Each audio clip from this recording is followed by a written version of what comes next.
نحمده نصلی علی رسول الکریم اما بعد فاعوذ باللہ من الشیطان الرجیم بسم اللہ الرحمن الرحیم۔ ہم قرآن مجید کی تفسیر کرتے ہوئے سورہ ابراہیم پر پہنچے ہوئے ہیں۔ آج انشاءاللہ سورہ ابراہیم کے آخری لیسن ہوگا، اسی لیے میں تھوڑا سا شروع سے سورہ ابراہیم کا خلاصہ کرتے ہوئے پھر آج کا لیسن کر کے سورہ ابراہیم کا اختتام کریں گے انشاءاللہ۔ تو سورہ ابراہیم جو ہے وہ مکی سورہ ہے، اور یہ کب نازل ہوئی ہے؟ آپ صلی اللہ علیہ وسلم کی نبوت کے مکی دور کے اور تقریباً آخری چوتھے حصے میں، یعنی کہ 11 ہجری 90 ہجری سے 11 سے لے کر 13 90 کا جو وقت تھا اس کے دوران، اس کے وقت میں نازل ہوئی ہے، اب صلی اللہ علیہ وسلم کی ہجرت مدینہ سے پہلے۔ تو یہ زمانہ جو تھا وہ اس میں دشمنوں کی، مکہ کے جو کافر تھے ان کی جو سازشیں تھیں وہ عروج پر پہنچی ہوئی تھی، اور آپ صلی اللہ علیہ وسلم کے لیے برے منصوبے بنائے جا رہے تھے۔ آپ کو یا تو قتل کر دینے کی سازش تھی، آپ کو کسی طرح شہر مکہ سے نکالنے کے منصوبے بنائے جا رہے تھے۔ ان حالات میں اللہ سبحانہ تعالیٰ نے سورہ ابراہیم کو نازل فرمایا۔ تو سورہ ابراہیم کا ایک طرح سے مرکزی مضمون کیا ہے کہ قرآن کے انذار کی روشنی میں ایام اللہ سے عبرت حاصل کر کے کفر، ناشکری اور کفران نعمت کا رویہ ترک کرو، اور توحید اور شکر کا رویہ اختیار کرو۔ یعنی اللہ سبحانہ تعالیٰ نے ایک طرح سے اس سورہ میں انسانوں کو جگانے کی کوشش کی ہے، وارننگ دی ہے کہ کفر کا جو اور ناشکری کا رویہ ہے اس کو ختم کرو اب، اور توحید اور شکر کا رویہ اختیار کرو، اور اس کے اپنے عبرت کے لیے پیچھے کے حال دیکھو، ایام اللہ کو دیکھو اور اپنے عبرت حاصل کرو اور اپنے رویے کو تبدیل کرو، کیونکہ انسان صرف اللہ کا شکر گزار بندہ ہی اللہ کا فرما بردار بندہ ہوتا ہے۔ جو انسان ناشکرا ہوتا ہے وہ دنیا کی نعمتوں میں کھویا ہوا ہوتا ہے، وہ جگڑتا ہے، لڑتا ہے، مخالفت کرتا ہے اللہ کے دین کی۔ تو اس میں ایک طرح سے ان لوگوں کے لیے وارننگ اور توحید کے راستے کو واضح کیا گیا ہے۔ تو شروع میں ہم نے جو پہلا لیسن کیا تھا آیت نمبر 1 سے 4 تک، اس میں اللہ سبحانہ تعالیٰ نے سورہ ابراہیم میں یہ بات واضح فرمائی کہ تمام رسولوں کو قوم کی زبان ہی میں دعوت دی گئی، یعنی دعوت دین کے لیے اللہ تعالیٰ نے ہر نبی کو اس زبان میں ہدایت بھیجی جو کہ جس قوم میں وہ نبی آیا اس کی سمجھ میں بات آ سکے، وہ اچھی طرح سے اللہ کے پیغام کو سمجھ لے۔ اسی لیے اللہ تعالیٰ نے قرآن کو عربی زبان میں نازل فرمایا، کیونکہ قرآن کے جو پہلے مخاطب تھے وہ عرب تھے،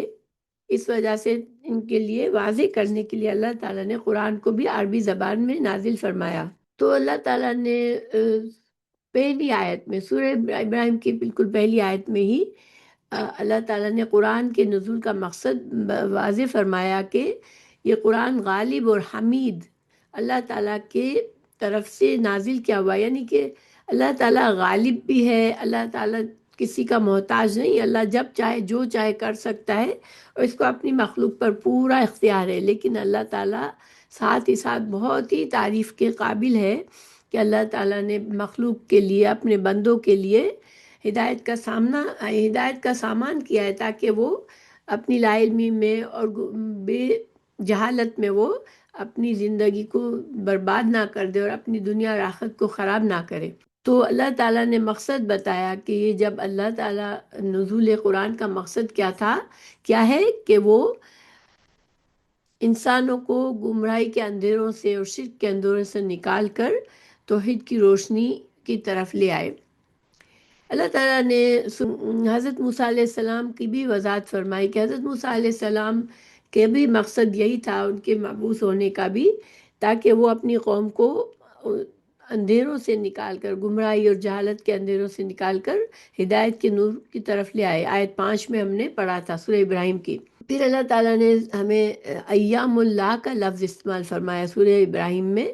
تو ایام اللہ کیا ہوتے ہیں کہ تاریخ کے وہ مشہور دن، انسانی تاریخ کے وہ مشہور دن جب قوموں کے عروج اور زوال کا فیصلہ ہوا، اور جب اللہ کے رسولوں کو جھٹلانے والوں کو صفحہ ہستی سے مٹا دیا گیا۔ یعنی ان قوموں کی مہلت جب ختم ہوئی جنہوں نے رسولوں کو جھٹلایا اور کفر و شرک کو پسند کیا، تو ان کو زوال نصیب ہوا، وہ برباد و ہلاک ہوئیں۔ اللہ تعالیٰ نے ان قوموں کو عروج نصیب فرمایا جو کہ مومن ہوئے، اور جو انبیاء کرام کے پیغام کو قبول کیا جنہوں نے، اور اللہ کی فرما برداری کو قبول کیا۔ تو مثال کے طور پر دیکھیے کچھ مثالیں ہمارے سامنے ہیں، جیسے بدر کا دن، رسول اللہ صلی اللہ علیہ وسلم کی جو ہم ہسٹری دیکھتے ہیں تو بدر کا دن 17 رمضان 2 ہجری کو ہوا تھا، اور اس میں اللہ سبحانہ تعالیٰ نے مسلمانوں کو ایک عظیم فتح دی تھی۔ حالانکہ مسلمان ایک چھوٹا سا مسلمانوں کا لشکر بہت ہی چھوٹا سا تھا، اور کافروں کا بہت بڑا پورے سامان جنگ سے لیس ہو کر آئے تھے، لیکن اس دن اللہ تعالیٰ نے بہت سارے متکبر کافروں کو، جو لیڈروں کو جہنم واصل فرمایا۔ اس میں ابو جہل بھی شامل تھا، اور 70 بڑے بڑے سردار جو اسلام کے سخت مخالف تھے، ان کو وہ ہلاک ہوئے تھے اور عبرت کی موت مرے تھے اس دن۔ تو یہ ایام اللہ کی ایک مثال ہے۔ اللہ تعالیٰ نے سورہ ابراہیم کی 5 آیت میں بتایا ہمیں کہ نمبر 5 میں کہ وَذَكِّرْهُمْ بِأَيَّامِ اللَّهِ إِنَّ فِي ذَلِكَ لَآيَاتٍ لِكُلِّ صَبَّارٍ شَكُورٍ۔ اللہ تعالیٰ نے فرمایا کہ آپ یا رسول اللہ آپ انہیں اللہ کے احسانات یاد دلائیں، اور اس میں نشانیاں ہیں ہر ایک صبر شکر کرنے والے کے لیے۔ یعنی جس کے دل میں اللہ کی شکر گزاری ہوگی وہ ان ایام اللہ سے سبق سیکھے گا، اور یہ ان کو نشانی یاد رکھے گا کہ اس کو اپنی زندگی میں کس طرح سے رہنا ہے، اللہ کا شکر گزار بن کے رہنا ہے۔ پھر اللہ تعالیٰ نے سورہ ابراہیم میں نعمت اللہ کا لفظ استعمال فرمایا ہے، تو وہ بھی ایک خاص اس کے بھی معنی بتائے گئے کہ بنی اسرائیل جو تھی وہ ناشکری قوم تھی، احسان فراموش قوم تھی۔ ان کے رسول حضرت موسیٰ علیہ السلام نے اللہ کی نعمتیں ان کو یاد دلا کے ان کو یاد رکھنے کی ہدایت فرمائی تھی۔ اللہ تعالیٰ نے انہیں آل فرعون کے ظلم و ستم سے نجات دی تھی حضرت موسیٰ علیہ السلام کے زمانے میں، اور فرعون جو تھا وہ ان کے لڑکوں کو قتل کر دیا کرتا تھا، لیکن اللہ تعالیٰ وہ جانتے تھے، بنی اسرائیل جانتے تھے کہ اللہ نے ایک معجزے کے ذریعے اس قوم کو نجات دلائی فرعون کے ظلم و ستم سے، اور فرعون کو غرق کر دیا۔ اور یہ جانتے بوجھتے بھی انہوں نے اپنی آزادی پانے کے بعد پھر سے وہ شرک میں مبتلا ہوئے۔ اللہ تعالیٰ نے فرمایا آیت نمبر 6 میں وَإِذْ قَالَ مُوسَىٰ لِقَوْمِهِ اذْكُرُوا نِعْمَتَ اللَّهِ عَلَيْكُمْ إِذْ أَنْجَاكُمْ مِنْ آلِ فِرْعَوْنَ يَسُومُونَكُمْ سُوءَ الْعَذَابِ يُذَبِّحُونَ أَبْنَاءَكُمْ وَيَسْتَحْيُونَ نِسَاءَكُمْ وَفِي ذَلِكُمْ بَلَاءٌ مِّن رَّبِّكُمْ عَظِيمٌ۔ اللہ تعالیٰ نے فرمایا کہ جب موسیٰ نے اپنی قوم سے کہا کہ اللہ کے وہ احسانات یاد کرو جب اس نے تم پر کیے، جب کہ اس نے تمہیں فرعونیوں سے نجات دی جو تمہیں بڑے دکھ پہنچاتے تھے، تمہارے لڑکوں کو قتل کرتے تھے اور تمہاری لڑکیوں کو زندہ چھوڑتے تھے، اس میں تمہارے رب کی طرف سے تم پر بہت بڑی آزمائش تھی۔ اور اللہ سبحانہ تعالیٰ نے مشرکین مکہ کو بے غور و فکر کی دعوت دی کہ وہ ان تاریخ کے ان خاص دنوں سے عبرت حاصل کرے، کیونکہ انہوں نے بہت سی نشانیاں دیکھی تھی تاریخ کی۔ بہت سی قومیں جن پر اللہ کا عذاب آیا تھا وہ وہاں سے گزرتے تھے، اور وہ جانتے بھی تھے کہ ان قوموں پر ان کے انبیاء کرام کی نافرمانی کی وجہ سے اللہ کا عذاب ان پر نازل ہوا ہے۔ تو اللہ تعالیٰ نے ان کو غور و فکر کی دعوت فرمائی، اور ان کو اللہ کی نعمت کا شکر ادا کرنے والے اور اللہ تعالیٰ کی ناشکری اور احسان فراموش اور نمک حرام جو لیڈر ہوتے ہیں ان کے بارے میں سمجھایا کہ ایسے لیڈر جو ہے وہ اپنی قوم کو ہلاکت کے گھر میں دوزخ میں اتار دیتے ہیں، یعنی کہ عام لوگ جو ہوتے ہیں جو صرف اپنے بڑے لیڈرز کو، جو گمراہ لیڈرز کو کے پیچھے چل کر خود بھی ہلاک ہوتے ہیں، ان کو بھی سمجھایا گیا۔ اللہ تعالیٰ نے فرمایا الم تر الی الذین بدلوا نعمت اللہ کفرا وحلوا قومہم دار البوار، آیت نمبر 28 میں سورہ ابراہیم کی۔ اور یہ سب کچھ ہم پڑھ چکے ہیں، میں صرف ایک خلاصے کے طور پر سامنے رکھ رہی ہوں تاکہ ہمیں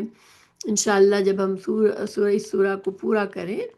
تو ہمیں اندازہ ہو کہ ہم نے کیا کیا اس کے مضامین تھے اور ہم نے یہاں پر ہمارے لیے کیا سبق ہے۔ اللہ تعالیٰ نے فرمایا الم تر الی الذین بدلوا نعمت اللہ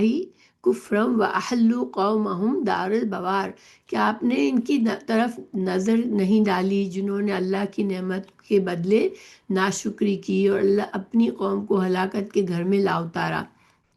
دیکھیے جب ایک تاریخ ہمیں بتاتی ہے کہ جب جن قوموں کو اللہ تعالیٰ نے، جن لوگوں کو اللہ تعالیٰ نے بہت ساری نعمتیں دی ہوتی ہیں، ان کے پاس دنیا کی دولت کی فراوانی ہوتی ہے، ان کے پاس عقل اور دنیا کے لحاظ سے ان کے پاس عقل اور سمجھ ایسی ہوتی ہے کہ بہت سے لوگ ان کے فالوورز بن جاتے ہیں، ان کے طریقے پر چلنا پسند کرتے ہیں، لیکن یہ لوگ اپنے تکبر میں پڑ جاتے ہیں نعمتوں کو پا کر، اور وہ خود بھی گمراہ ہوتے ہیں اور اپنی قوم کو بھی گمراہ کرتے ہیں۔ اور بہت سے لوگ جو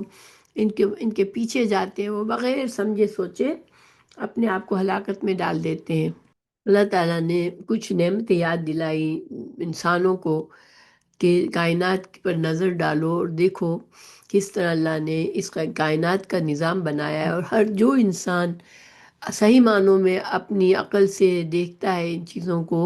اور پھر قرآن کی آیت کو پڑھتا ہے تو اسے سمجھ آتی ہے کہ یہ صرف اللہ سبحانہ تعالیٰ، یہ ہر چیز اللہ کی توحید پر دلالت کرتی ہے، اور یہ ہر چیز اللہ نے انسانوں کے فائدے کے لیے مسخر کی ہے کائنات میں۔ دیکھیں سورج، چاند، ستارے، زمین، آسمان، دریا، سمندر، یہ سب کچھ اگر ہم غور کریں تو یہ ہر چیز سے ہمیں فائدے ملتے ہیں، اور ہر چیز اللہ نے ہمارے لیے اس طرح مسخر کی ہے کہ ہم ان چیزوں سے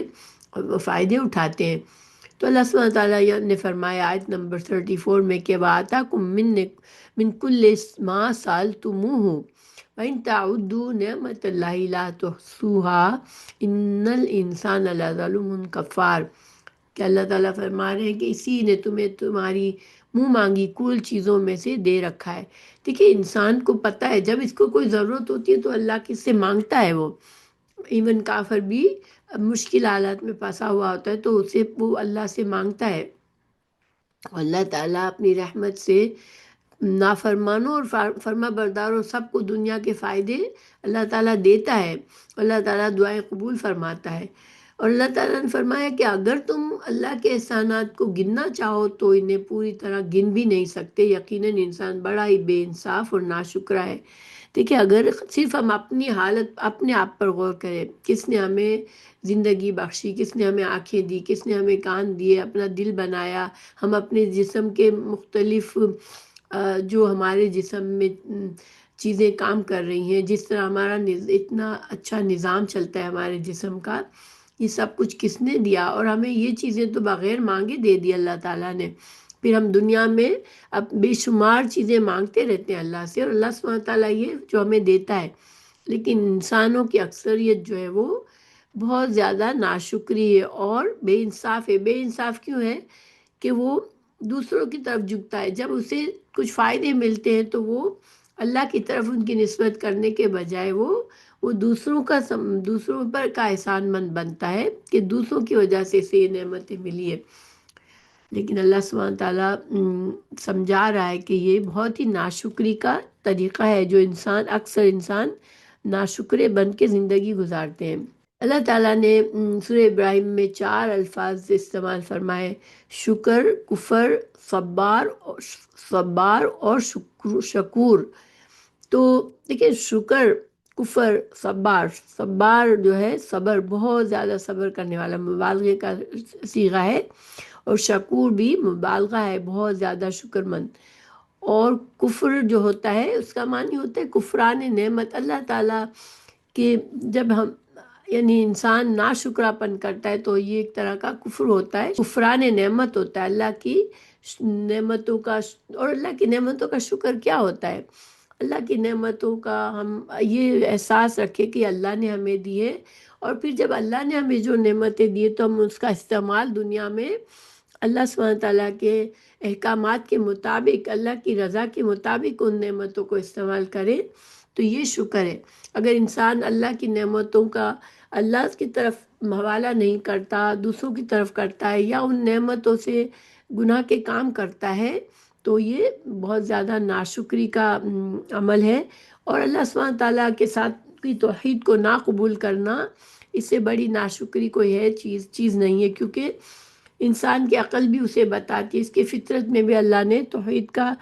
سبق ڈالا ہے۔ اس کے باوجود سب کچھ جانتے بوجھتے بھی اگر انسان صرف دنیا کے فائدے دیکھتے ہوئے وہ توحید سے بھاگتا ہے، اللہ کی فرما برداری سے بھاگتا ہے کہ وہ اپنی منمانی زندگی گزارے دنیا میں، تو اس سے بڑا ناشکراپن کچھ اور نہیں ہے۔ اللہ تعالیٰ نے اسی سورہ میں بتا دیا کہ جو لوگ اللہ تعالیٰ کی نعمتوں پر شکر کریں گے وہ انہیں بڑھائے گا، اور اگر ناشکری کا مظاہرہ کریں گے تو اس کا عذاب بھی بہت شدید ہے۔ یہ کون سی آیت میں اللہ تعالیٰ نے سمجھایا؟ اللہ تعالیٰ نے آیت 7 میں فرمایا وَإِذْ تَأَذَّنَ رَبُّكُمْ لَئِن شَكَرْتُمْ لَأَزِيدَنَّكُمْ وَلَئِن كَفَرْتُمْ إِنَّ عَذَابِي لَشَدِيدٌ۔ جب تمہارے پروردگار نے تمہیں آگاہ فرمایا کہ اگر تم شکر گزاری کرو گے تو بے شک میں تمہیں زیادہ دوں گا، اگر تم ناشکری کرو گے تو یقیناً میرا عذاب بہت سخت ہے۔ اور جیسے کہ میں نے بتایا کہ اللہ کا شکر کیا ہے کہ اللہ کی نعمتوں کو اللہ کی فرما برداری کے مطابق استعمال کرے انسان، اور ان نعمتوں کا کسی غیر کی طرف اس کی نسبت نہ کرے کہ یہ کسی غیر کی وجہ سے اسے ملی ہے، بلکہ یہ احساس ہو اسے کہ ساری نعمتیں مجھے اللہ ہی کی طرف سے ملتی ہے، اور پھر اللہ تعالیٰ کی رضا حاصل۔ انسان دیکھے اپنا مال خرچ کرتا ہے اللہ کی رضا کے لیے، اللہ تعالیٰ اپنی جو اللہ نے صلاحیتیں دی ہیں ان کو اللہ کی رضا کے مطابق استعمال کرتا ہے، تو اس میں اس کا فائدہ ہے۔ اور دنیا میں چونکہ تھوڑا سا اختیار ملا ہوا ہے انسان کو، تو وہ ان نعمتوں کو پا کر متکبر ہو جاتا ہے، اپنے آپ کو بے نیاز سمجھتا ہے اور چاہتا ہے یہ میرا مال ہے، میں جو چاہوں کروں، یا یہ میری صلاحیت ہے، میری عقل ہے، میں سب کچھ اپنی عقل سے کرتا ہوں، اور وہ دنیا میں اپنی منمانی کی زندگی گزارنا چاہے تو پھر اس کے لیے آخرت کا عذاب ہے۔ دنیا میں بھی عذاب دے سکتا ہے اللہ تعالیٰ جب چاہے۔ اسی طرح حضرت موسیٰ علیہ السلام نے بھی اپنی قوم کو سمجھایا تھا کہ وقال موسیٰ ان تکفروا انتم ومن فی الارض جميعا فإن اللہ لغنی حمید۔ موسیٰ علیہ السلام نے کہا کہ اگر تم سب اور روئے زمین کے تمام انسان اللہ کی ناشکری کرے تو بھی اللہ بے نیاز اور تعریفوں والا ہے۔ ٹھیک ہے، اللہ تعالیٰ کو ہماری عبادت کی ضرورت نہیں ہے، اللہ تعالیٰ کو ہماری فرما برداری کی ضرورت بھی نہیں ہے۔ اللہ سبحانہ تعالیٰ تو غنی ہے، بے نیاز ہے، یہ سب کچھ تو ہمارے ہی فائدے کے لیے۔ اگر ہم اللہ کے شکر گزار بنیں گے تو ہمارا فائدہ ہے، اگر ہم ناشکرے بنیں گے تو پھر اس میں ہمارا ہی نقصان ہے۔ اللہ تعالیٰ نے ہمیں یاد دلایا کہ شکر گزاری کے لیے ہمیں کیا کرنا ہے، کہ نماز اور انفاق فی سبیل اللہ، یعنی کہ نماز جو ہے وہ ہمارے ایمان کا ثبوت ہے، ہم نماز پڑھیں اور انفاق فی سبیل اللہ کے ذریعے سے اللہ تعالیٰ کی شکر ادا کریں۔ تو یہ ہمیں سورہ بقرہ میں بھی بتایا گیا کہ یہ جو نماز ہے وہ نماز کی پابندی، نماز کو وقت کے ساتھ پڑھنا اور خشوع و خضوع کے ساتھ پڑھنا، نماز کی شرائط کے ساتھ پڑھنا، ہر مشکل کے وقت انسان نفلی نماز پڑھ کے اللہ سے مدد مانگے، یہ سب کچھ جو ہے وہ ان لوگوں کے لیے آسان ہے جو اللہ کے شکر گزار بندے ہیں، اور ناشکروں کے لیے یہ کام بہت ہی مشکل ہے۔ یہ ہمیں اللہ تعالیٰ نے سورہ بقرہ کی آیت نمبر 47 میں ہمیں یہ بات سمجھائی۔ اللہ تعالیٰ نے فرمایا وَاسْتَعِینُوا بِالصَّبْرِ وَالصَّلَاةِ وَإِنَّهَا لَكَبِیرَةٌ إِلَّا عَلَى الْخَاشِعِینَ الَّذِینَ یَظُنُّونَ أَنَّهُم مُّلَاقُو رَبِّهِمْ وَأَنَّهُمْ إِلَیہِ رَاجِعُونَ۔ تو اللہ تعالیٰ نے فرمایا اور صبر اور نماز کے ساتھ مدد طلب کرو، بلا شبہ وہ یقیناً بہت بڑی ہے مگر ان عاجزی کرنے والوں کے لیے۔ یعنی جو لوگ اللہ آخرت پر یقین رکھتے ہیں اور ان کو پتہ ہوتا ہے کہ مجھے اب جو کچھ دنیا میں کر رہا ہوں ایک دن مجھے اس کا اپنے رب سے ملاقات ہوگی، میرا حساب ہوگا اور مجھے اچھے کاموں کی اچھی جزا ملے گی، برے کاموں کی سزا ملے گی، تو وہ لوگ ان کے لیے یہ کام آسان ہوتا ہے۔ نماز اور انفاق سبیل اللہ بہت آسان ہوتا ہے، صبر کرنا آسان ہوتا ہے، مشکلات پر صبر، دین کے احکامات پر صبر کرنا اور گناہوں سے بچنا، ان سب چیزوں پر صبر چاہیے ہوتا ہے۔ اور اللہ تعالیٰ کے ان بندوں کو جن کو آخرت کا پکا یقین ہوتا ہے ان کے لیے صبر اور نماز آسان ہوتی ہے، لیکن یہ چیز ان لوگوں کے لیے بہت مشکل ہوتی ہے جو اللہ کے ناشکرے بندے ہوتے ہیں۔ پھر اس کے بعد اللہ سبحانہ تعالیٰ نے ایک مثال پیش کی اللہ کے شکر گزار بندے کیسے ہوتے ہیں۔ تو اللہ سبحانہ تعالیٰ نے حضرت ابراہیم علیہ السلام کا ذکر فرمایا کہ کس طرح حضرت ابراہیم علیہ السلام نے اپنے بیٹے اسماعیل کو مکہ کے میں لے کر بسایا، جبکہ یہ ایک ویران بے آباد اور کوئی زراعت نہیں تھی، غیر ذی زرعن تھی یہ زمین، اس پہ کوئی نباتات نہیں تھی، کوئی زراعت نہیں تھی اور نہ کوئی پانی کا ذریعہ تھا۔ ایسے غیر آباد علاقے میں حضرت اللہ کے حکم کی پابندی میں حضرت ابراہیم علیہ السلام حضرت ہاجرہ اور حضرت اسماعیل کو لے کر آئے اور وہاں انہیں ٹھہرایا تاکہ یہاں پر اللہ تعالیٰ کی عبادت کے لیے یہاں پر ایسے لوگ بسے جو اللہ کی عبادت کریں گے۔ پھر خانہ کعبہ کی تعمیر فرمائی تھی حضرت ابراہیم علیہ السلام نے۔ تو یہ اللہ تعالیٰ کے شکر گزار بندے تھے، اللہ تعالیٰ نے ان کا ذکر فرمایا اور ہمیں پھر ان کی کچھ دعائیں بتائی جو انہوں نے اپنے آئندہ آنے والی نسلوں کے لیے کی تھی۔ حضرت ابراہیم جب مکہ میں آباد کیا، اپنی بیٹے اور اپنی بیوی ہاجرہ کو، حضرت اسماعیل علیہ السلام کو جب ٹھہرایا تو اگلی نسلوں کے لیے کئی دعائیں کی تھی، ٹھیک ہے، اور اس کا ذکر حضرت ابراہیم علیہ السلام سورہ ابراہیم میں موجود ہے جو ہم نے پچھلے سبق میں پڑھا تھا۔ اور حضرت ابراہیم علیہ السلام نے دعا فرمائی کہ اللہ ان کی آنے والی نسلوں کو بتوں کی پرستش سے محفوظ رکھے اور یہ کہ وہ نماز قائم کرنے والے بنے اور لوگوں کے امام بن کر ان کی توجہ کا مرکز بن جائے، اور انہیں رزق اللہ تعالیٰ سے دعا فرمائے کہ اللہ انہیں رزق عطا فرمائے اور تاکہ یہ شکر گزار بندے بنے۔ حضرت ابراہیم علیہ السلام بے انتہا شکر گزار بندے تھے۔ اللہ تعالیٰ نے انہیں بڑھاپے میں اسماعیل اور اسحاق جیسے اولاد نصیب فرمائی تھی، تو وہ اپنی اولادوں کے لیے نماز کے بارے میں بھی فکر مند تھے اور اپنے والدین کی اور تمام اہل ایمان کی مغفرت کی دعائیں فرمائی تھی۔ تو یہاں تک ہم نے اپنا سبق کیا تھا۔ اب ہم انشاءاللہ آج کے سبق پر چلتے ہیں۔ ابھی آج کا سبق میں حضرت ابراہیم علیہ السلام کی جو دعا ہے اس کا کچھ حصہ بھی باقی ہے۔ ہم نے یہاں تک پڑھا تھا الحمدللہ الذی وہب لی علی الکبر اسماعیل و اسحاق ان ربی لسمیع الدعاء۔ اللہ کا شکر ہے جس نے مجھے اس بڑھاپے میں اسماعیل و اسحاق علیہ السلام عطا فرمائے، کچھ شک نہیں کہ میرا رب جو ہے اللہ دعاؤں کو سننے والا ہے۔ پھر دعا کا دوسرا حصہ ہے رب جعلنی مقیم الصلاۃ ومن ذریتی ربنا وتقبل دعا۔ اے میرے پالنے والے، میرے رب مجھے نماز کا پابند رکھ اور میری اولاد سے بھی اے ہمارے رب میری دعا قبول فرما۔ اللہ سبحانہ تعالیٰ سے انہوں نے نہ صرف اپنے لیے بلکہ نماز کی پابندی کی دعا اپنی آنے والی نسلوں کے لیے، اپنی اولادوں کے لیے فرمائی،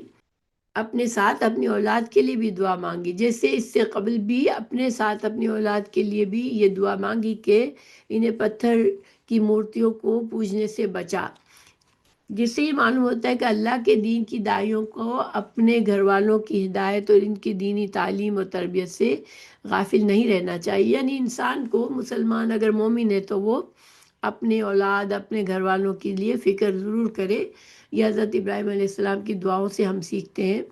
کہ انہوں نے ہمیشہ اپنی اولادوں کے لیے بھی بتوں سے بچنے کی دعا مانگی اور ان کے لیے نیک بننے کی دعا مانگی، نماز قائم کرنے کی دعا مانگی۔ تب یعنی کہ دوسروں کو تبلیغ اور دعوت دین کے دینا بہت اچھا کام ہے، لیکن اس کی شروعات انسان کہاں سے کرے؟ اپنے گھر سے کرے۔ حضرت آپ صلی اللہ علیہ وسلم کو بھی سب سے پہلے وانذر عشیرتک الاقربین سورہ شورى میں 214 آیت میں فرمایا گیا کہ اپنے قریبی رشتہ داروں کو ڈراؤ۔ جب آپ صلی اللہ علیہ وسلم کو نبوت دی گئی تو کچھ عرصہ بہت ہی اس خاموشی سے آپ صلی اللہ علیہ وسلم نے اس کی تبلیغ فرمائی۔ پھر آپ صلی اللہ علیہ وسلم کو یہ حکم دیا گیا کہ اپنے قریبی رشتہ داروں کو ڈراؤ، اور پھر آہستہ آہستہ پھر تمام لوگوں کو دعوت دینے کا حکم دیا گیا۔ حضرت ابراہیم علیہ السلام کی دعا میں انہوں نے یہ بھی دعا مانگی، ربنا اغفر لی ولوالدی وللمؤمنین یوم یقوم الحساب، اے ہمارے پروردگار مجھے بخش دے اور میرے ماں باپ کو بھی بخش دے اور دیگر مومنوں کو بھی بخش جس دن حساب ہونے لگے گا۔ تو حضرت ابراہیم علیہ السلام نے یہ دعا اس وقت مانگی کہ جب کہ ابھی ان پر اپنے باپ کے عدو اللہ ہونے واضح نہیں ہوا تھا۔ یعنی حضرت ابراہیم علیہ السلام جب ان کو باپ نے نکالا تھا تو اس وقت حضرت ابراہیم علیہ السلام نے اپنے والد سے کہا تھا کہ میں اللہ سے آپ کے لیے دعا مانگوں گا کیونکہ آپ گمراہی پر ہیں۔ اور اس وقت حضرت ابراہیم علیہ السلام کو یہ معلوم نہیں تھا کہ ایک مشرک کے لیے جب وہ مر جائے تو اس کے لیے پھر اللہ سے اس کے بخشش کے لیے دعا نہیں مانگنے کی ہوتی ہے۔ ایک مسلمان کو اجازت نہیں ہے کہ جب وہ جانتا ہو کہ وہ مشرک کوئی انسان شرک پر مرا ہے تو پھر اس کے لیے مغفرت کی دعا کرنے سے ہمیں منع کیا گیا ہے۔ مگر حضرت ابراہیم علیہ السلام چونکہ اس وقت نہیں جانتے تھے، انہوں نے اس وقت اپنے باپ کے لیے مغفرت کی دعا مانگی تھی، لیکن پھر جیسے ہی ان کو بتایا گیا کہ یہ جو ہے اللہ کا دشمن تھا، یہ کافر، پکا کافر تھا، نہ صرف خود کفر کرتا تھا بلکہ لوگوں کو بھی کفر سے روکتا تھا اور اس کی نجات نہیں ہو سکتی، تو پھر حضرت ابراہیم علیہ السلام نے اس چیز سے برات کا اظہار کر دیا تھا، یعنی اپنے باپ کے لیے مزید دعا نہیں مانگی تھی۔ تو مشرکین کے لیے دعا کرنا جائز نہیں ہے، چاہے وہ ہمارے قریبی رشتہ داری کیوں نہ ہو، لیکن اگر شرک پر ان کا خاتمہ ہوا ہے تو پھر ہمیں نہیں مانگنی چاہیے ان کے لیے۔ پھر اگلی آیت ہے وَلَا تَحْسَبَنَّ اللَّهَ غَافِلًا عَمَّا يَعْمَلُ الظَّالِمُونَ إِنَّمَا يُؤَخِّرُهُمْ لِيَوْمٍ تَشْخَصُ فِيهِ الْأَبْصَارُ، نا انصافوں کے اعمال سے اللہ کو غافل نہ سمجھو، وہ تو انہیں اس دن تک مہلت دیے ہوئے ہے جس دن آنکھیں پھٹی کی پھٹی رہ جائیں گی۔ یعنی قیامت کی ہولناکیوں کی وجہ سے اگر دنیا میں اللہ نے کسی کو زیادہ مہلت دے دی ہے اور اس کے مرنے تک اس کا مواخذہ نہیں کیا گیا تو قیامت کے دن تو وہ مواخذہ الہی سے نہیں بچ سکے گا۔ جو کافروں کے لیے اتنا ہولناک دن ہوگا کہ انہیں ان کی آنکھیں پھٹی کی پھٹی رہ جائیں گی۔ دیکھیے بعض اوقات ہم دیکھتے ہیں دنیا میں بعض لوگ اتنا برا کرتے ہیں، اتنا ظلم کرتے ہیں، اور آج کل تو بہت زیادہ ہم دیکھ رہے ہیں کہ دل میں سے خیال آتا ہے کہ اللہ تعالیٰ اب ان کی مہلت ختم کر دے کیونکہ ان کا جو ظلم ہے وہ بہت حد سے بڑا ہوا نظر آتا ہے ہمیں، لیکن اللہ سبحانہ تعالیٰ کے فیصلے حکمت پر ہے۔ اللہ تعالیٰ جس وقت چاہے، جب تک چاہے، اس کو کسی کافر کو، کسی مشرک کو، کسی ظالم کو مہلت دے سکتا ہے، مگر اس کا یہ مطلب نہیں ہے ہرگز کہ اللہ تعالیٰ ان کا مواخذہ نہیں کرے گا۔ اگر وہ دنیا میں اپنے عذاب سے بچ گیا ہے تو اس کو آخرت میں تو اس کا عذاب ضرور ہے، اور وہ عذاب اتنا برا ہے کہ ان کو اپنی پلکیں تک جھپکانے کا ہوش نہیں رہے گا، آنکھیں ان کی پھٹی رہ جائیں گی۔ تو اللہ تعالیٰ سے ہمیں اچھا گمان رکھنا چاہیے۔ بعض اوقات ایسا ہوتا ہے کہ ہم بہت زیادہ ظلم کسی پر دیکھتے ہیں کہ آج کل مسلمانوں پر کتنی جگہوں پر، کتنے ملکوں میں مسلمانوں پر ظلم ہو رہا ہے، تو ہم کبھی کبھی بہت بے چین ہو جاتے ہیں، لیکن انشاءاللہ ہمیں اللہ پر بھروسہ کرنا چاہیے کہ اللہ تعالیٰ ظلم کو کبھی بھی پسند نہیں کرتا اور ظالموں کو ضرور ان کی سزا ملتی ہے۔ پھر مہطعین مقنعی رؤوسہم لا یرتد الیہم طرفہم وافئدتہم ہوا، تو یعنی اس ہولناک منظر کو بتایا جا رہا ہے جب یہ مجرم، یہ ظالم متکبر لوگ دوڑ رہے ہوں گے، وہ اپنے سر اوپر اٹھائے دوڑ بھاگ کر رہے ہوں گے، خود اپنی طرف بھی ان کی نگاہیں نہ لوٹیں گی اور ان کے دل خالی اور اڑے ہوئے ہوں گے۔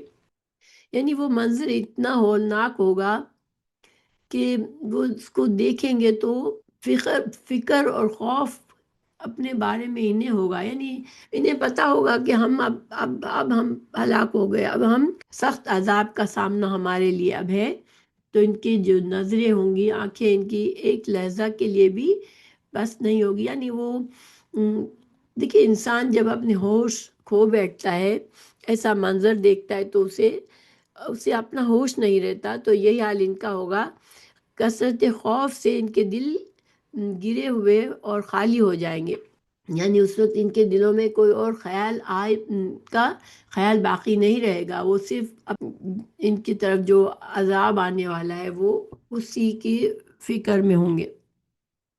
اللہ تعالیٰ آیت 44 میں فرمایا وَانذِرِ النَّاسَ يَوْمَ يَأْتِيهِمُ الْعَذَابُ فَيَقُولُ الَّذِينَ ظَلَمُوا رَبَّنَا أَخِّرْنَا إِلَىٰ أَجَلٍ قَرِيبٍ نُجِبْ دَعْوَتَكَ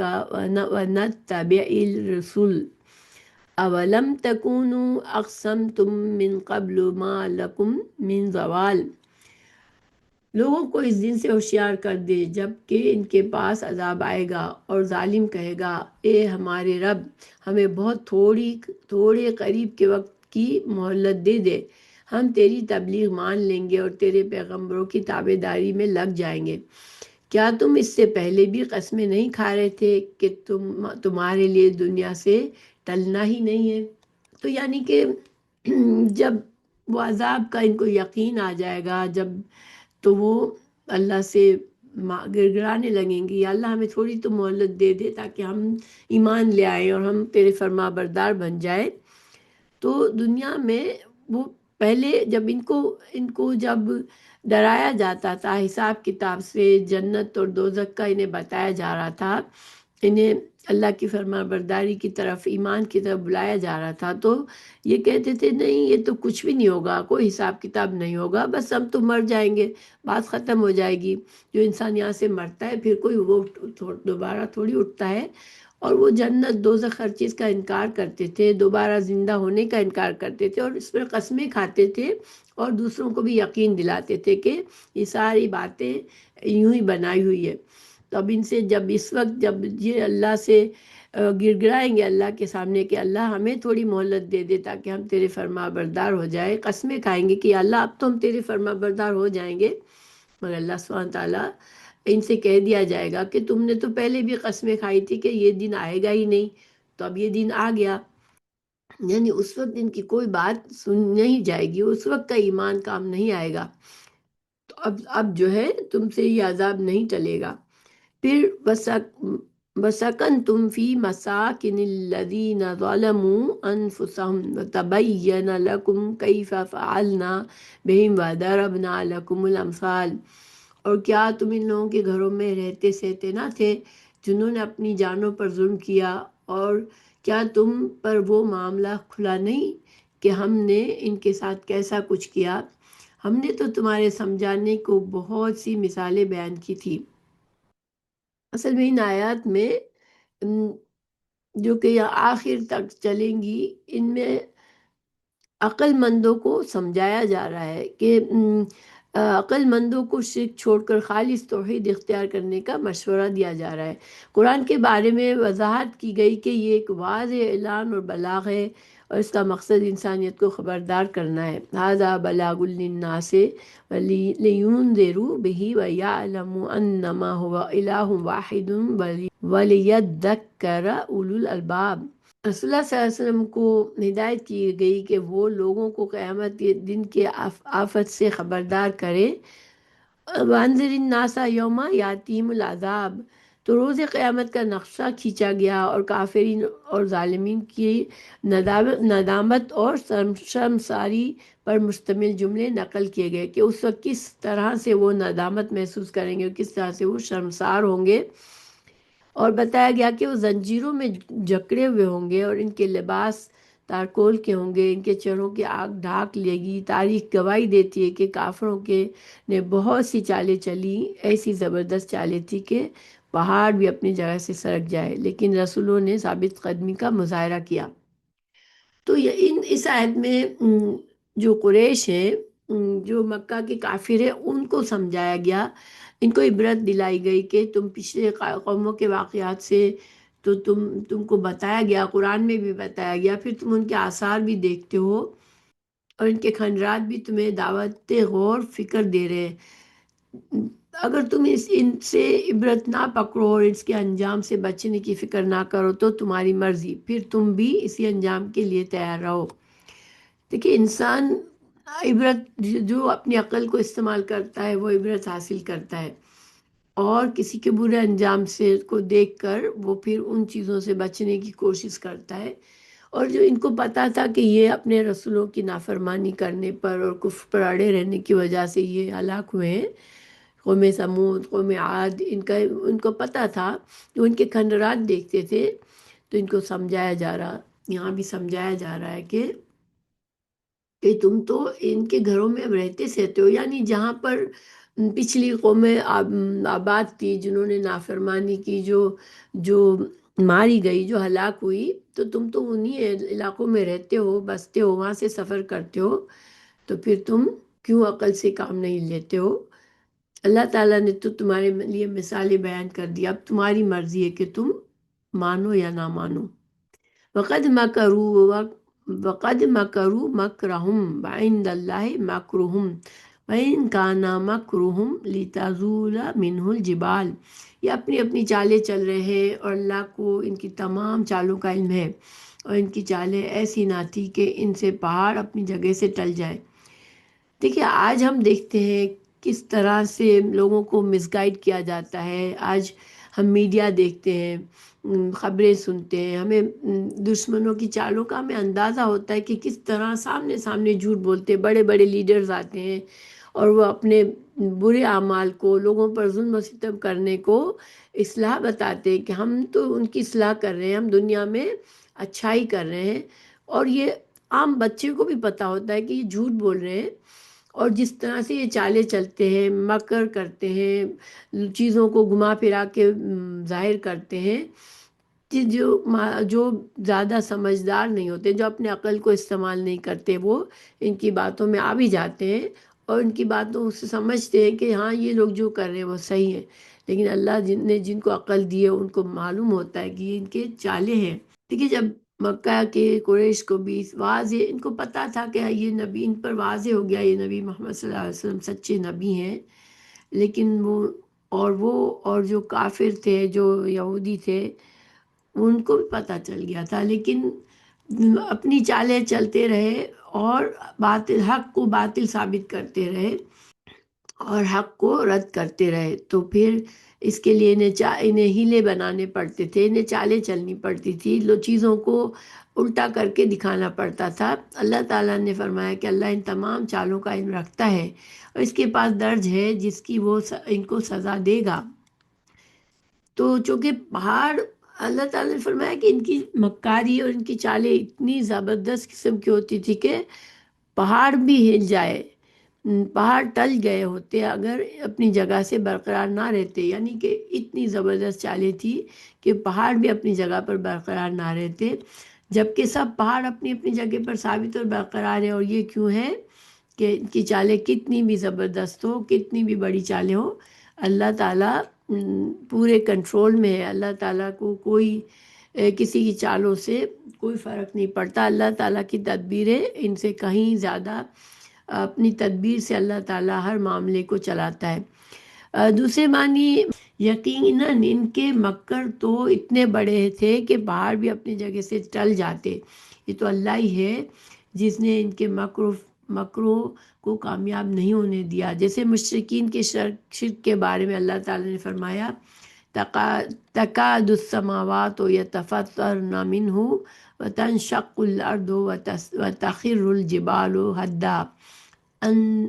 دعوا للرحمن ولدا۔ کہ سورہ مریم میں اللہ تعالیٰ نے فرمایا قریب ہے کہ آسمان پھٹ پڑے اور زمین شک ہو جائے اور پہاڑ ریزہ ریزہ ہو جائے، اس بات پر کہ انہوں نے کہا اللہ رحمان کی اولاد ہے۔ انہوں نے اتنا بہت بڑا دعویٰ کر دیا اللہ کی شان کے خلاف، اللہ کی شان کے خلاف تھی ان کی یہ بات،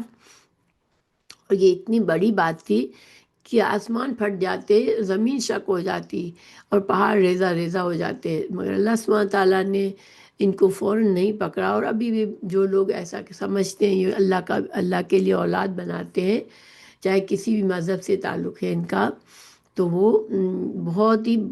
خطرناک جرم کر رہے ہیں، اور یہ اللہ تعالیٰ اپنی رحمت سے پھر بھی ان کو وسعت دیے ہوئے ہیں، مگر ان کی پکڑ ضرور ہوگی۔ اب اللہ تعالیٰ تسلی فرما رہے ہیں اپنے رسولوں کے لیے کہ فَلَا تَحْسَبَنَّ اللَّهَ مُخْلِفَ وَعْدِهِ رُسُلَهُ إِنَّ اللَّهَ عَزِيزٌ ذُو انتقام۔ آپ ہرگز یہ خیال نہ کریں کہ اللہ اپنے نبیوں سے وعدہ خلافی کرے گا، اللہ بڑا ہی غالب اور بدلہ لینے والا ہے۔ یعنی اللہ نے اپنے رسولوں سے دنیا اور آخرت میں مدد کرنے کا جو وعدہ کیا ہے وہ یقیناً سچا ہے، اس سے وعدہ خلافی ممکن نہیں۔ ہاں لگتا ہے بعض اوقات انسان کو کہ کب کتنا کتنا اللہ ان کو مہلت دے گا، اتنے ظالموں کو کافروں کو کتنی مہلت دے گا، لیکن بے شک اگر انسان حق پر ثابت قدمی سے جمع رہتا ہے، اللہ تعالیٰ نے اپنے رسولوں کی مدد فرمائی، رسول اللہ صلی اللہ علیہ وسلم کے خلاف اتنی چالیں چلی گئی، مشرکین مکہ نے کی، کافروں نے کی، یہودیوں نے کی، لیکن اللہ نے اپنے دین کو بڑھایا اور پورے عرب میں پھیلایا آپ صلی اللہ علیہ وسلم کی زندگی میں ہی، پھر اس کے بعد صحابہ کرام کے ذریعے اللہ تعالیٰ نے اس دین کی مدد فرمائی اور دنیا بھر میں اسلام پھیلا۔ تو اللہ تعالیٰ اگر ان کی چالیں جو تھی کہ اس مہم کو ختم ہی کر دے، وہ کبھی بھی وہ کامیاب نہیں، اور آج بھی اگر مسلمان اپنے حق پر جمے رہیں گے انشاءاللہ، اللہ پر توکل کریں گے، اپنے ایمان کی فکر کریں گے اور حق کے مطابق چلیں گے، تو انشاءاللہ کامیابی ان اللہ تعالیٰ کے پیارے بندوں کی ہوتی ہے۔ یوم تبدل الارض غیر الارض والسماوات برزوا للہ الواحد القہار۔ اب قیامت کا منظر پیش کیا جا رہا ہے کہ جس دن زمین اس زمین کے سوا اور ہی بدل جائے گی اور آسمان بھی، اور سب کے سب اللہ واحد غلبے والے کے روبرو ہوں گے۔ وَتَرَى الْمُجْرِمِينَ يَوْمَئِذٍ مُقَرَّنِينَ فِي الْأَصْفَادِ۔ آپ اس دن گناہ گاروں کو دیکھیں گے کہ زنجیروں میں ملے جلے ایک جگہ جکڑے ہوئے ہیں۔ تو یہاں پر امام شوکانی کا قول ہے کہ یہ جو اللہ تعالیٰ نے فرمایا کہ زمین بدل جائے گی، آسمان بدل جائے گا، تو یہ کیسی تبدیلی ہوگی؟ تو یہ تبدیلی یا تو صفات کے طور پر ہوگی کہ صفات بدل جائے گی، زمین وہی ہوگی، آسمان وہی ہوگا، مگر ان کی ظاہری حالت بدل جائے گی، یا پھر اللہ تعالیٰ اس زمین اور اس آسمان کے بدلے کوئی اور زمین اور آسمان بنائے گا۔ تو یہ زمین اور آسمان اپنی صفات کے اعتبار سے بدل جائیں گے، یا ویسے ہی ذاتی طور پر یہ تبدیلی آئے گی، نہ یہ زمین رہے گی نہ یہ آسمان، زمین بھی کوئی اور ہوگی اور آسمان بھی کوئی اور۔ حدیث میں آتا ہے کہ رسول اللہ صلی اللہ علیہ وسلم نے فرمایا، صحیح مسلم کی حدیث ہے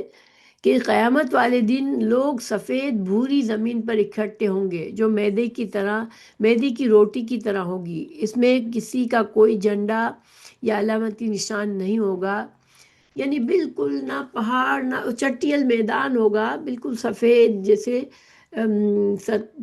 کلین سرفیس ہوگی۔ حضرت عائشہ رضی اللہ عنہ سے نے پوچھا کہ جب یہ آسمان اور زمین بدل دیے جائیں گے تو پھر لوگ اس دن کہاں ہوں گے؟ نبی کریم صلی اللہ علیہ وسلم نے فرمایا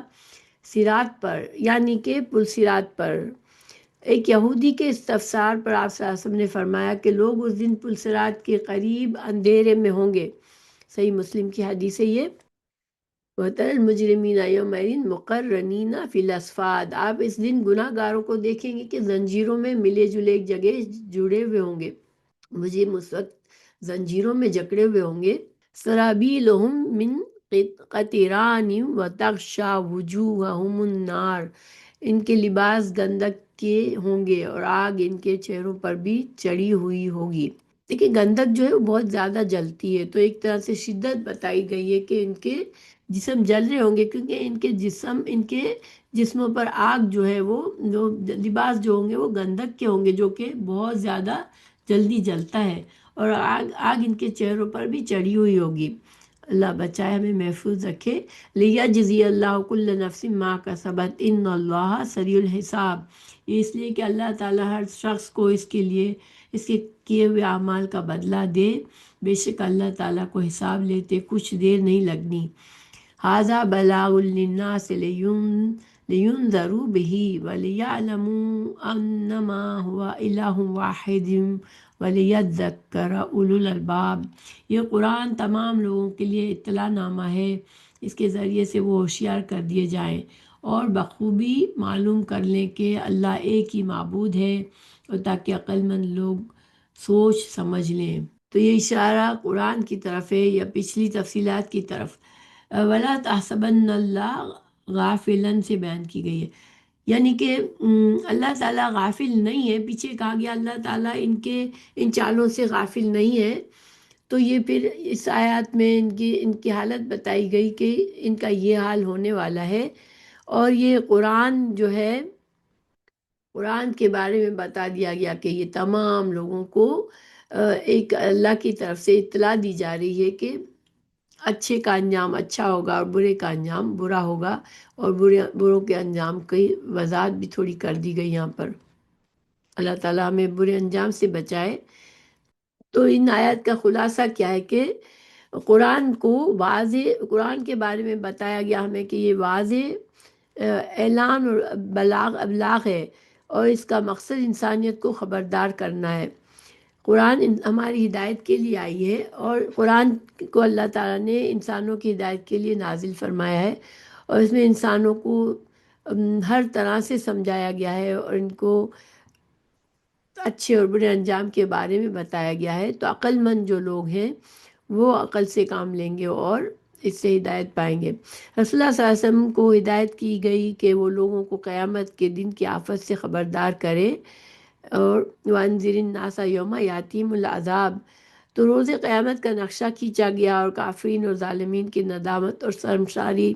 پر مشتمل جملے نقل کیے گئے، اور بتایا گیا زنجیروں میں جکڑے ہوئے ہوں گے، اور ان کے لباس تارکول کے ہوں گے، ان کے چہروں کو آگ ڈھانپ لے گی۔ اور تاریخ گواہی دیتی ہے کہ کافروں نے بہت سی چالیں چلیں، ایسی زبردست چالیں تھیں کہ پہاڑ بھی اپنی جگہ سے سرک جاتا ہے، لیکن رسول اللہ صلی اللہ علیہ وسلم نے ثابت قدمی کا مظاہرہ کیا۔ رسولوں سے کیے ہوئے اللہ کے تمام وعدے پورے ہو کر رہیں گے۔ اللہ تعالیٰ غالب اور زبردست ہے، اللہ تعالیٰ ظالم اور کافر اور مشرکین سے انتقام لینے پر قادر ہے۔ تو سورہ ابراہیم کے شروع میں بھی قرآن سے ہی بات کی گئی کہ قرآن جو ہے وہ ہدایت کی کتاب ہے، اور آخر میں بھی اسی بات پر اختتام کیا گیا کہ قرآن میں لوگوں کو سمجھایا گیا ہے۔ تو یہاں دو طرح خلاصے کے طور پر ہم سمجھ لیں کہ اس سورہ میں دو طرح کے مثالیں پیش کی گئی۔ بنی اسرائیل کے ناشکرے پن کے بارے میں بتایا گیا کہ اللہ نے انہیں فرعونیوں سے بچایا، پھر بھی انہوں نے ناشکری کی اور ہدایت پر صحیح طرح سے نہ چلے، اور حضرت ابراہیم علیہ السلام کی مثال دے کر ہمیں شکر گزار بندے کیسے ہوتے یہ بتایا گیا، اور ہمیں یہ بھی سمجھایا گیا کہ جس انسان میں اللہ کی شکر گزاری ہے وہی توحید کا راستہ پائے گا۔ جو اللہ کی نعمتوں کو پا کر بھی ناشکرا بنے گا اس کو پھر ہدایت کا راستہ نہیں ملتا۔ اللہ تعالیٰ نے سورہ بقرہ میں ہمیں شروع میں بتایا گیا تھا کہ ذالک الکتاب لا ریب فیہ ھدی للمتقین، جن کے دلوں میں اللہ کا خوف ہوگا، جن دل اللہ کا تقوی ہوگا، تو ان کی عقل انہیں بتائے گی کہ کون سا راستہ، کس راستے کو ماننا ہے، اور وہ اللہ کی طرف سے جو ہدایت کی کتاب آئے گی اس سے پورا فائدہ اٹھائیں گے اور کامیاب ہوں گے۔ تو خلاصہ اس میں یہی ہے اس پورے سبق کا کہ انسان کی فطرت میں بھی توحید اللہ نے رکھی ہے، اور توحید جو ہے وہ فطرت کے ہمارا جو دین ہے وہ فطرت کے مطابق ہے، اور انسان شکر کے نتیجے ہی میں انسان توحید کا راستہ اختیار کر سکتا ہے۔ جن کے دلوں میں اللہ کی شکر گزاری ہوگی وہ توحید کے راستے پر چل نکلیں گے، اور دعوت توحید فطرت کے مطابق ہے، اور اس کی جڑیں قلب اور روح میں گہری ہیں۔ دیکھیے جب ایمان انسان کے دل میں آتا ہے تو وہ اس کے انسان جب اپنا دل ایمان کے لیے سچائی کے لیے کھولتا ہے تو اس کے اندر ایمان کی جڑیں مضبوط جمتی ہے، پھر وہ نیکی کے اعمال کرتا ہے، اعمال صالح کرتا ہے قرآن اور حدیث سے روشنی پا کر، تو پھر یہ ایک مضبوط انسان، مضبوط مومن بن جاتا ہے، اور اس کو وہ قرآن سے جو ایام اللہ یعنی کہ جن قوموں کے نتائج بتائے گئے، اچھے برے انجام بتائے گئے، اس سے انسان عبرت حاصل کرتا ہے، اور وہ کفر اور ناشکری سے اور کفران نعمت سے کے رویے کو چھوڑ کے توحید اور شکر کا رویہ اختیار کرتا ہے۔ اللہ تعالیٰ ہمیں آج مسلمانوں کو بہت سخت ضرورت ہے کہ وہ اللہ کی طرف مڑیں اور اللہ کی طرف رجوع کریں اور اپنی اصلاح کریں، اور اللہ تعالیٰ قومی لیول پر بھی مسلمانوں کو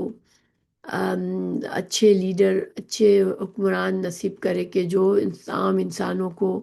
اچھائی کی طرف، خیر کی طرف، اللہ کی طرف اور ہدایت کی طرف ان کو لانے کے لیے